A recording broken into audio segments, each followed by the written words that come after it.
जी हाँ, राजस्थान राज्य पथ परिवहन निगम द्वारा जारी संदर्भित आदेश क्रमांक F4/7/2021/1022 दिनांक 1/1/2021 एवं 1034 दिनांक 8/1/2021 परिशिष्ट 2 पर संलग्न है। उक्त योजना अभी प्रारंभिक चरण में है। जनवरी 2021 में राजस्थान राज्य पथ परिवहन निगम को उक्त पेटे की राशि 2,09,53,560 रुपये प्राप्त हो चुकी है। खंड 3 जी नहीं, खंड 1 में वर्णित आदेश के अनुसार निगम की द्रुतगामी बसों में भी उक्त योजना का लाभ दिया जा रहा है। खंड 4 खंड 1 में वर्णित संदर्भित आदेश में वर्णितानुसार पुलिस कार्मिकों को अभियुक्तों की तलाश एवं राजकीय कार्य हेतु पड़ोसी राज्यों की यात्रा करने हेतु पुलिस वारंट के माध्यम से निगम बसों में यात्रा स्वीकृत है। खंड 1 में वर्णित आदेशों के अतिरिक्त निगम की समस्त प्रकार की बसों में उक्त सुविधा का लाभ दिए जाने का प्रस्ताव फिलहाल विचाराधीन है। अध्यक्ष महोदय, नहीं है, विचाराधीन नहीं है। ये जो विचाराधीन नहीं है, नहीं।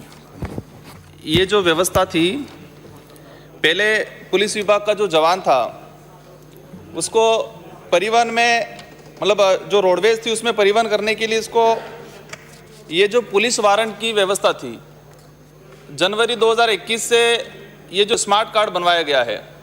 पहले जो वारंट व्यवस्था थी उसमें उस जवान से पैसा नहीं लिया जाता था और इस व्यवस्था में उस जवान से पैसा लिया जा रहा है। लेकिन मेरा प्रश्न ये है कि ये जो व्यवस्था बनाई है वो अदर राज्य में जाने के लिए भी होनी चाहिए, और दूसरा ये है कि साधारण और द्रुतगामी जो बसें हैं इसके अलावा डिलेक्स बसों में भी ये व्यवस्था करने की मंशा रखते हैं।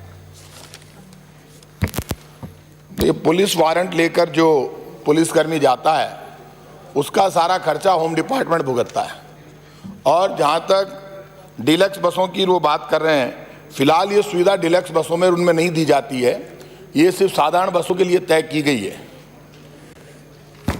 सर, मेरा प्रश्न ये है कि पहले जो जवान से पैसा नहीं लिया जा रहा था फिर भी ये सुविधा थी, अब जवान से पैसा लिया जा रहा है, तो क्यों नहीं ये RFID जो कार्ड बनाया गया है उसको अदर राज्य में जाने के लिए भी अलाउ किया जाए? क्योंकि अभी जो व्यवस्था इसमें उस जवान को 2 प्रक्रिया से गुजरना पड़ रहा है। एक तो RFID जो कार्ड है उससे अपने राज्य की सीमा तक जाएगा, और इसके आगे जाना है तो उसको पुलिस वारंट व्यवस्था वो उस प्रोसेस से भी गुजरना पड़े। तो इसमें दोनों प्रोसेस से नहीं गुजरना पड़े, इसलिए क्या मंत्री महोदय ऐसी व्यवस्था करने की मंशा रखेंगे कि जो RFID जो कार्ड है उसको एक्सप्लेन करने की जरूरत नहीं है। ये रेडियो फ्रीक्वेंसी आइडेंटिफिकेशन कार्ड, ये पुलिस वालों की लंबे समय से डिमांड थी कि राजस्थान रोडवेज की गाड़ियों में हमें सुविधा दी जाए। पुलिस डिपार्टमेंट की जो सुविधा चाहते थे उसके अनुसार उनको दिया गया है।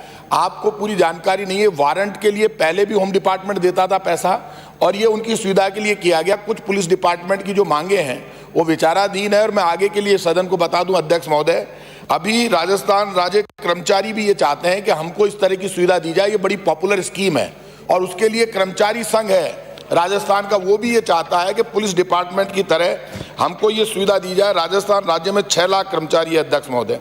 वो कर्मचारी ये कह रहे हैं, उन्होंने आगे बढ़कर ये कहा है कि 200 रुपये हमारे भी काट लिए जाए और 100 रुपये राज्य सरकार हमको अनुदान दे दे, को राज्य के 6 लाख कर्मचारियों को ये सुविधा मिल जाएगी। यदि ऐसा होता है, ये विचाराधीन है मुख्यमंत्री जी के स्तर पर, और आगे इसमें जो भी कार्रवाई होगी मुख्यमंत्री जी के स्तर पर होगी।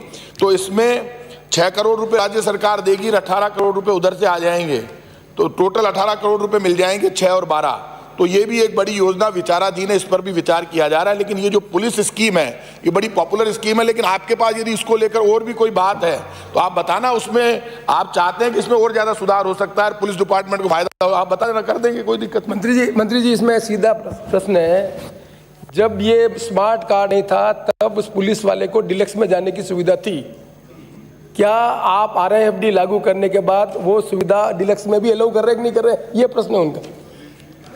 बिल्कुल ठीक कहा, जब ये स्मार्ट कार्ड नहीं था तब पुलिस डिपार्टमेंट का जो व्यक्ति वारंट लेकर जाता था और वो यदि डिलक्स का किराया लेता था उसको होम डिपार्टमेंट भुगतता था। अभी जो हमने सुविधा दी है वो साधारण बसों में दी है, वो डिलक्स में इसलिए नहीं दी है, बहुत ज्यादा अंतर है। यदि वो वारंट लेकर जाता है तो अभी भी वो पैसा होम डिपार्टमेंट ही भुगतता है। आगे के लिए जो इन्होंने बात की है उसको विचारार्थ ले लेंगे, लेकिन अभी डीलक्स में और इस वॉल्वो बसों में ये सुविधा नहीं दी गई। अगला प्रश्न गुलाब चंद जी कटारे। प्रश्न संख्या 115। अध्यक्ष महोदय, खंड 1। जी हाँ, जिला मुख्यालय जयपुर में वर्ष 2020-21 की बजट घोषणा में 100 सेवाओं की अल्पसंख्यक